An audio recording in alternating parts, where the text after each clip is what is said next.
Bump, bump, bump, bump, bump, bump, bump. It's not unusual to be loved by anyone. Boom. No, this isn't a Tom Jones music video, folks. It's the Prepared Mind channel, blasting out of the bunker, 0 dark 30, and we've got some stuff to talk about. It's not unusual, folks, what I'm going to talk to you about. You need to get ready. This is going to become the norm. Oh, by the way, this is all strictly satire. It's not news.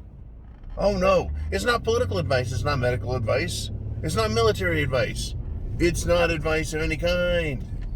It's satire with, well folks, we're going to use some reality and mix it in there because the best humor has reality. Now, yesterday, it was widely reported, well, except in the, not in the mainstream media, not there, hell no.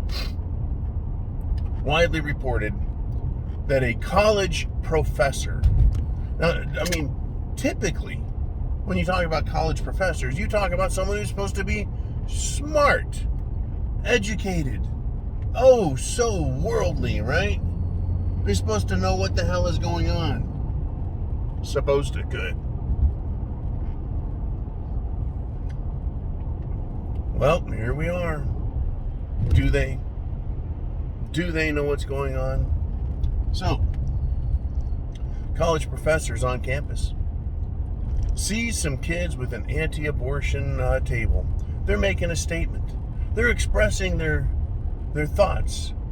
They're using free will. They're thinking for themselves. Well, this professor rants and raves at them, says that they are being violent. And then overturns, right, trashes their display, right, interrupts their ability to have free speech with her violence. This professor. Oh, I tell you, these people, folks. But wait, there's more. This crazed lunatic. Well, I believe it was a reporter, kind of tracked her down. Found out who she was, tracked her down, and wanted to know some facts. So it looked to me and sounded to me like he found her at her apartment. Knocked on the door. Hello, super duper intelligent professor person.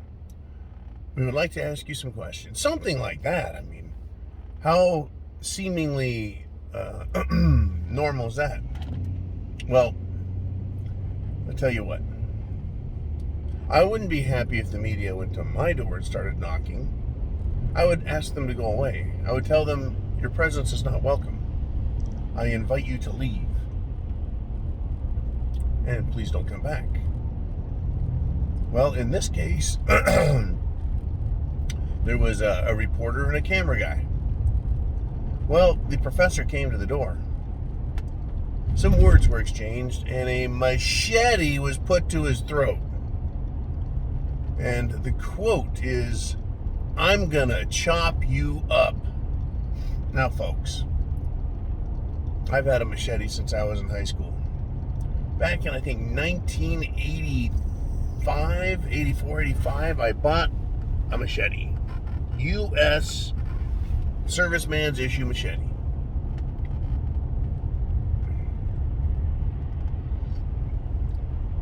Had it ever since. I just felt it was something you need if you're going to be in the jungle, in the woods, But in all that time,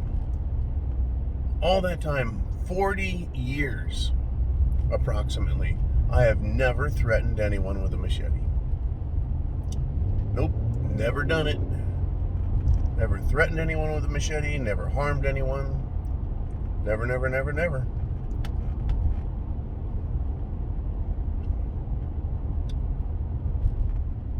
This woman threatened to chop this dude up. Threatened to chop him up.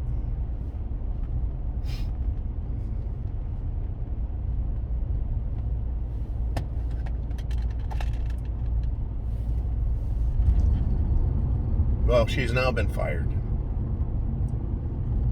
what I want to tell you folks is it's not unusual for these people to commit these types of acts of violence, to make these kind of threats. It is very usual for them now. Take the LGBTQI, whatever the hell it was, that killed children and innocent adults at a Christian school by using their most fearsome weapon that they hate, that they want us to not have, the AR-15. Folks, they are dangerous. Even professors.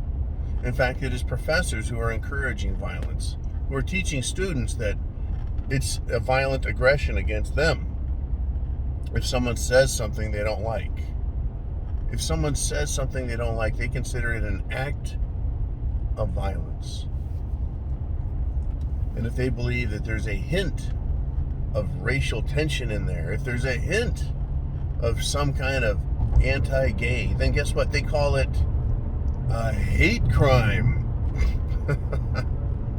It's ridiculous, folks. Sadly, this attitude has not only infected academia, college, it has also infected the legal system. Lawyers are now using this ridiculous type of language and thinking. Well, I guess they learned it in college, didn't they? And they're trying to introduce it into the legal system so that the legal system becomes less inclined and concerned with fact and logic, and more prone to respond in an extreme fashion against people it doesn't like, without cause, with prejudice toward its belief system, and ignores law and precedent. Oh, it's going to be the same with the police. That's why they arrest people, some, like Republicans, and they do not arrest liberal, scumbag, Democrat socialists, like the protesters that got away with literal burning, which is arson, looting, which is a serious felony, and murder, which of course is an incredibly serious felony.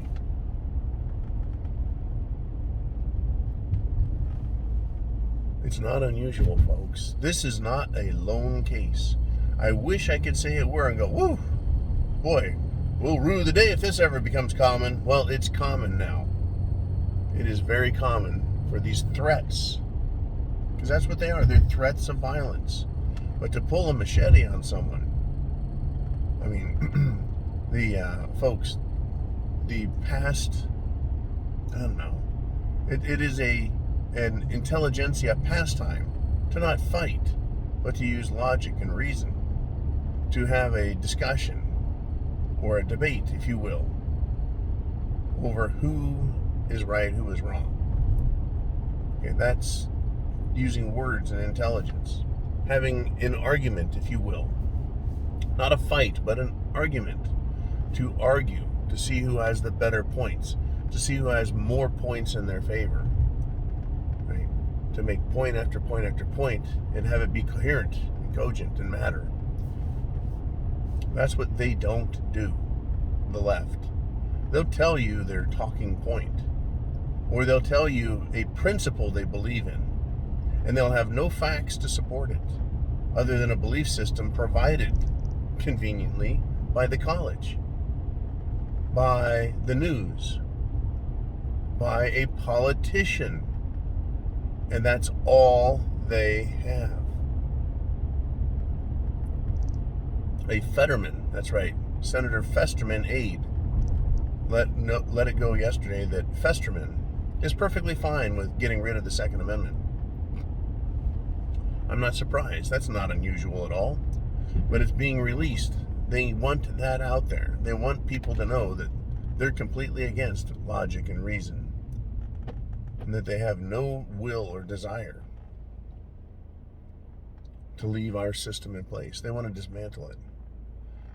I'm not surprised at all by that. Not shocked. It's certainly not a news item I would lead with, but rather a cautionary confirmation. of where we are in this nasty game with these tyrants. And that's what they are, a bunch of tyrants. A bunch of violent, narcissistic, sociopathic tyrants. My suggestion is you get prepared. Food, water, shelter, clothing, medicine, and a means of self-defense, which is your right. Your right. And that right is spreading like crazy, by the way. It's going to be red states and blue states. Going to be red states and blue states, folks. That's where this is going. It's taking a little while, but it's getting there. It's getting there. Get prepared. Well, would you look at that? Someone just is going to get pulled over. I guess they did something wrong. Well, hopefully he, didn't say something about abortion. That could get him in big trouble. Uh-oh, he decided not to pull over. Chase in progress, folks. Chase in progress. I'm going to stay in on this. Well, the guy is going to pull over. He's just trying to find a better place to do it. I'm going to stay the hell out of this. Reporting to you live from the scene of a 0 Dark 30 incident where the guy won't pull over until he gets to a gas station. He gets a coffee. And there you go. Well, you have a good day, and I'll see you at the next Inner Circle discussion and monologue. Thanks, guys, for supporting all that we do.